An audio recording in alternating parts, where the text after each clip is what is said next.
Hola, mi nombre es Natalie y vamos a hablar un poco sobre las impresiones clínicas. En este caso vamos a hablar sobre la bronquiolitis. Para empezar, pues vamos a comenzar definiendo qué es la bronquiolitis. La bronquiolitis pues es una infección que se da exactamente en los bronquiolos y esta puede darse tanto en niños menores de 2 años. La bronquiolitis pues se da por un virus y por el más común, que es el virus sincitial respiratorio, pero hay otros virus que pueden causarla, como son el adenovirus, el enterovirus y el rinovirus, entre otros. Tenemos que la bronquiolitis, entre los síntomas principales que van a haber o síntomas para identificar más fácil una bronquiolitis, van a ser la disnea, va a ser también a la auscultación. Las sibilancias pueden ser en inspiración o en expiración, y la edad, que es más común, como dijimos, en niños menores de 2 años. ¿Por qué? Pues por lo que sucede en la bronquiolitis es que hay una hipersecreción de moco. Entonces, ¿esto qué hace? Hace que en los bronquiolos sea más difícil que el aire pase tanto para afuera como para adentro. Es por eso que se escuchan las sibilancias a la auscultación. Ahora, hablando sobre niños pequeños, menores de 2 años, como estamos mencionando, pues sabemos que ellos tienen unas vías aéreas más pequeñas. Entonces, el aire, por supuesto, va a ser mucho más difícil en ellos. Por eso es que en ellos es más fácil que se complique esta patología. En este caso vamos a hablar sobre nuestro problema número 1, la bronquiolitis.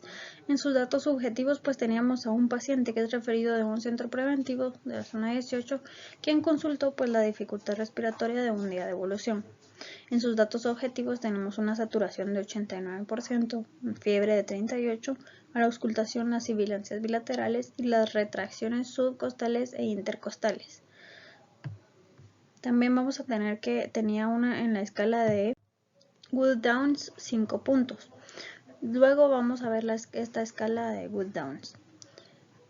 Pero sí es importante saber desde ahorita que la escala de Wood-Downs pues nos sirve para saber cómo clasificar al paciente en cuanto a su bronquiolitis, para saber si esta es aguda, severa o grave.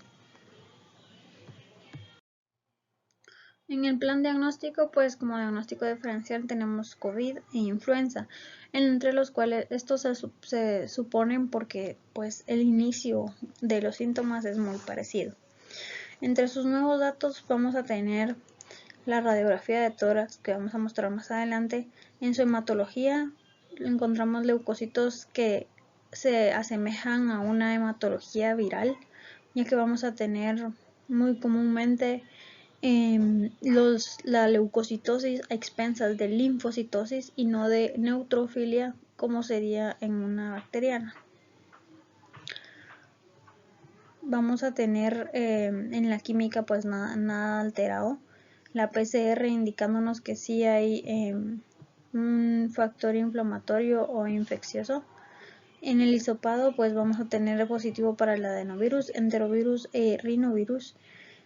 En el plan terapéutico, pues lo que se va a dar en este caso es nebulizaciones con salbutamol y solución salina, budesonida 0.5 más la solución salina cada 12 horas, y el metamisol por si en dado caso el paciente tuviera fiebre o volviera a tener, porque venía con fiebre al ingreso.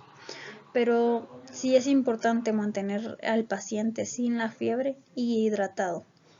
También metilprednisolona 7 miligramos cada 6 horas. Acá tenemos la radiografía de tórax, en donde lo que se va a evidenciar es los segmentos bronquiales. Como pueden ver, se ven más engrosados.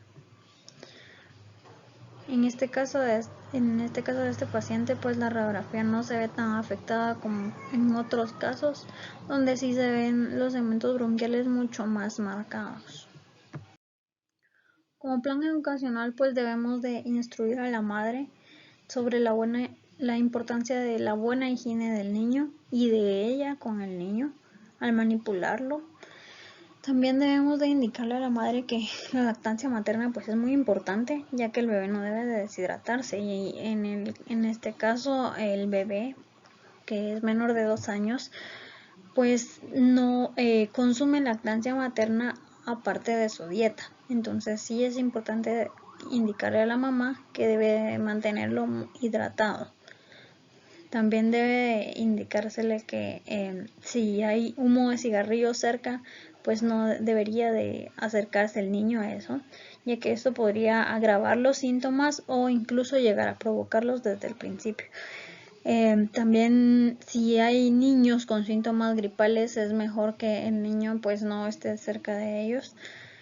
En cuanto al análisis, la clínica del paciente, en este caso, como vimos en los datos subjetivos y objetivos, pues era muy notoria para determinar que se trataba de la bronquiolitis, ya que como vimos, entre los síntomas principales que vamos a encontrar en el paciente van a ser tanto la disnea, la fiebre, la auscultación de las sibilancias y que sea el niño pues menor de 2 años. En la hematología igual pues se puede observar que se trata de un proceso viral, ya que vemos la linfocitosis. También pues se dice que en un cuadro viral vamos a poder encontrar que el paciente puede llegar a tener anemia. Sin embargo, en este caso, pues la anemia podría haberse tratado de que el paciente pudo haber tenido una desnutrición. Vamos a tener aquí una definición que dice que es un proceso que puede definirse como el primer episodio de sibilancias y dificultad respiratoria aguda en niños menores de 2 años, que se da cuando se produce una obstrucción inflamatoria en las vías respiratorias bajas, especialmente en los bronquios pequeños, que ya son llamados bronquiolos. Aquí pues tenemos una imagen del lado izquierdo de un bronquiolo sano y del lado derecho de un bronquiolo inflamado. Como podemos ver, al inflamarse el bronquiolo por la mucosidad y la inflamación, vamos a tener un espacio muy reducido, y si hablamos de un niño, este espacio es muy pequeño.